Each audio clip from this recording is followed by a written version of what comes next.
Hey guys, welcome back to my small engine repair channel. Today I'm going to show you how to remove and reinstall the clutch on your STIHL chainsaw. So today I have a STIHL MS180 and a 170. It's the same procedure on both chainsaws, and it will also be the same procedure on other STIHL chainsaws. To start with, you need to remove the clutch cover here. To do that, you can use a ratchet with a 3/4 inch socket or 19 millimeters, or the chainsaw tool that came with your chainsaw.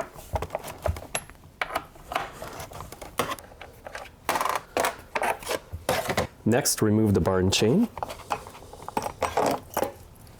Now, before removing your clutch, it's a good idea to blow the dirt off your chainsaw here using compressed air. The next thing you need to do is remove the E-clip here. You can use the tip on your chainsaw tool or a slotted screwdriver. Now, what you want to do is get your screwdriver right in the groove. Make sure you hold the clip because they have a tendency to fly off. And now just twist. You'll need to remove the washer. Now make sure the chain brake is off on your chainsaw. Now just pull the sprocket out, also the small bearing right here. And here your clutch is exposed. Now the reasons you might want to take off the clutch on your chainsaw is to fix the oiler worm gear underneath. And on some chainsaws you will need to remove it if you want to replace the crank seal on that side. If you're replacing clutch springs, however, you do not need to remove the clutch. You can do them right on the chainsaw. Now, before we start to remove the clutch, I'm going to show you how to stop it from turning when trying to remove it. Now, what you'll need to do is access the spark plug, so remove the top cover.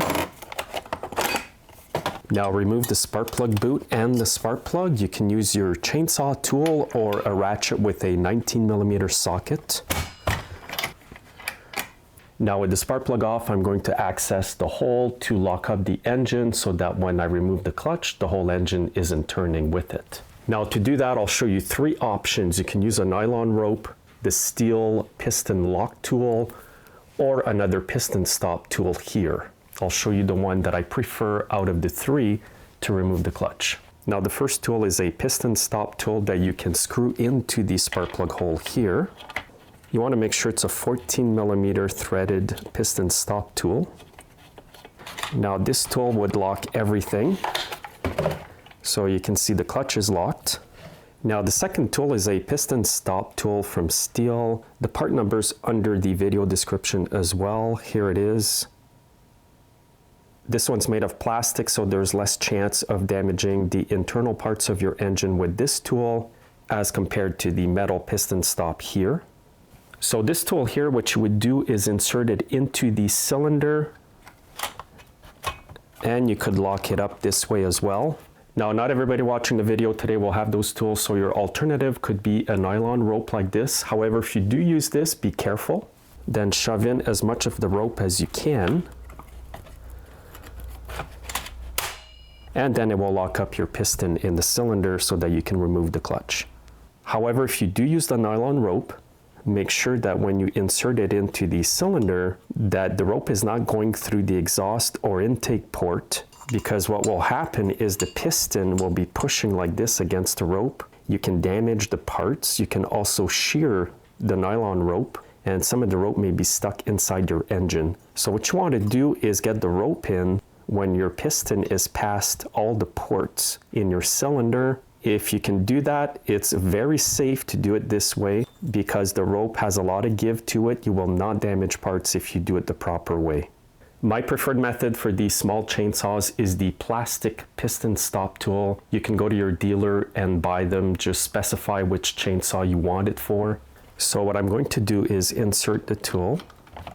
And now with my ratchet and deep 19 millimeter socket, I'm going to turn slowly until I feel the piston is locked. Now hold the chainsaw really well and just tap on the ratchet.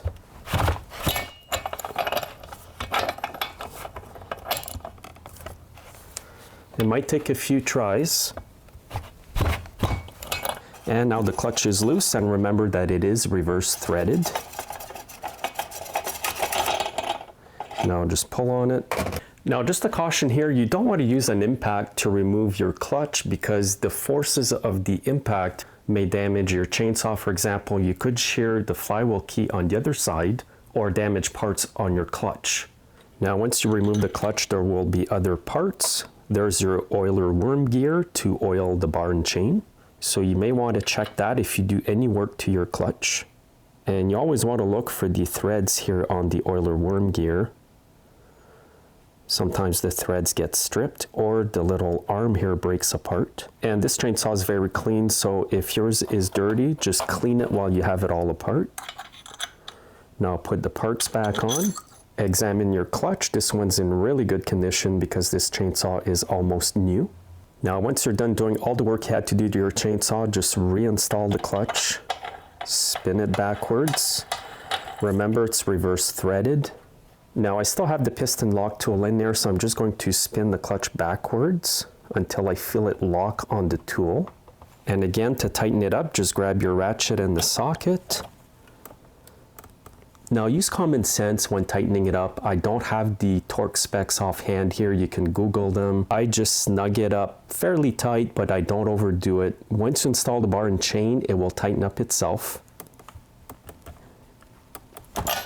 And now move the clutch a bit, remove the piston stop tool.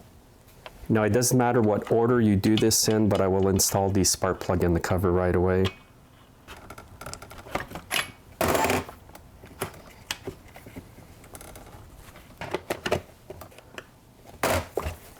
Now, like I show you guys in every video, I like to put some lithium grease on the sprocket bearing and just pack it right in there. Next, slide the bearing on. Now, when reinstalling the sprocket, take note of the groove here in it. There will be a small notch here as well on the top. Now, what you have to do is line up that notch so it goes over the arm here of the oiler worm gear. So just line it all up here. So when you have it on properly, there will be enough room here for the washer and the E-clip. Now what you want to do is reinstall the washer in this position. Put your E-clip right here. And I like to use a pair of needle nose pliers when I do this, but again, keep one finger or two on the E-clip because it does have a tendency to go flying in your shop. Then just move the clip a bit like this to make sure it's in there properly. Now I'm going to reinstall the bar and chain. You can wear gloves if you feel more comfortable putting it back on.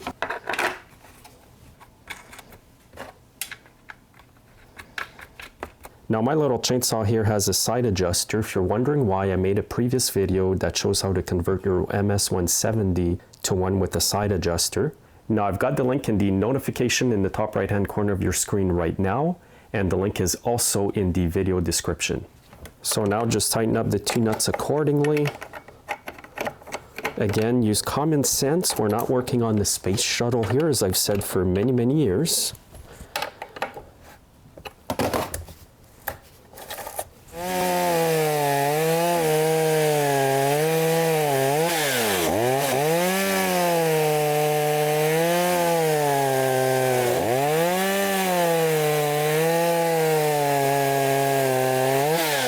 So that's it, guys. It's that easy. Again, don't start up your chainsaw without the bar and chain on after you put the clutch on because it could go flying in pieces.